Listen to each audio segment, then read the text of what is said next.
দুইজন ঝগড়া লাগলে আপনি যদি দুইজনকে মিলিয়ে দেন তাদের সাথে আপনার সম্পর্ক ভালো হয়ে যাবে।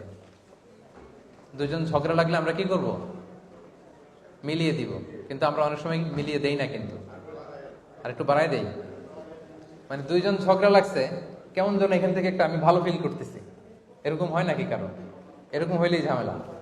এটা যেন না হয়। ওরা দুজন ঝগড়া লাগছে, আপনি যদি একটু ভালো ফিল করেন, সামথিং রং। বরং আপনার প্ল্যান থাকতে হবে যে আমি রিকনসিলিয়েশন করে দিব, মিলাইয়ে দিব। আল্লাহ রাসূল সাল্লাল্লাহু আলাইহি ওয়াসাল্লাম বলেন, আলা উখবিরুকুম বিআফদাল দারাজা মিনাস সিয়াম ওয়াস সাদাকা ওয়ান নুসুক।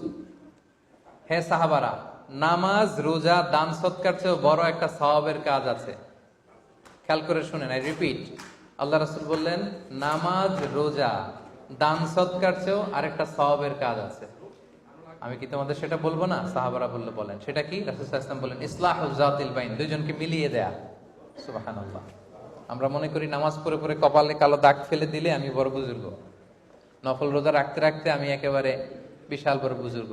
কিন্তু রাসূল সাল্লাল্লাহু আলাইহি ওয়াসাল্লাম বলেন না, দুইজনের মধ্যে একটু মিসআন্ডারস্ট্যান্ডিং, বোঝাপড়ার সমস্যা, তুমি যদি মাঝখানে যে আরবিট্রেটর বা মিডিয়েটর হিসেবে যে মিলায় দাও, এর চেয়ে বড় সওয়াবের কাজ হতে পারে না। দুইজন ঝগড়া লাগছে, আগুন জ্বলে উঠছে, ওখানে আপনি তেল ঢালবেন না। আমরা অনেক সময় আগুন যদি জ্বলে ওঠে, ওটা নিভানোর জন্য কি ঢালতে হয়? পানি। কিন্তু অনেকে পানি না ঢেলে কি ঢালে? না, এটা করা যাবে না। রাসূল সাল্লাল্লাহু আলাইহি ওয়াসাল্লামের একটা ভালো অভ্যাস ছিল, তিনি খুব ভালো মধ্যস্থতা করতে জানতেন। দুইজনের মধ্যে যদি ঝগড়া হয়, রাসূলুল্লাহ সাল্লাল্লাহু আলাইহি সাল্লাম সেটা মিলিয়ে দিতে চাইতেন। এবং যার মাধ্যমে দুইজনের মধ্যে সম্পর্ক ভালো হলো, ওই দুইজনের সাথে কিন্তু আপনার সুসম্পর্ক বজায় থাকবে। এবং যে সমস্ত জায়গায় কিছুটা ছোটখাটো মিথ্যা কথা বলা যায় ইসলামে, এর মধ্যে একটা হচ্ছে দুইজনকে মিলিয়ে দেওয়ার ক্ষেত্রে। এই লোকের নাম ধরেন যে ক, এর নাম খ, দুজনের মধ্যে ঝগড়া। আপনি ক এর কাছে যেয়ে বলবেন যে আরে খ তো আপনার খুব প্রশংসা করে, প্রায় বলে আপনি নাকি এরকম এরকম। সে শুনে অবাক হবে, কিরে সে আমার প্রশংসা করে, তার সাথে তো ঝগড়া। খকে যে আবার এটাই শোনাবেন যে উনি তো বললো আপনার এরকম এরকম ভালো গুণ আছে, সে অবাক হয়ে যাবে। মাঝখান থেকে দুজনের মধ্যে সুসম্পর্ক, এবং আপনি হয়ে যাবেন তাদের প্রিয় পাত্র।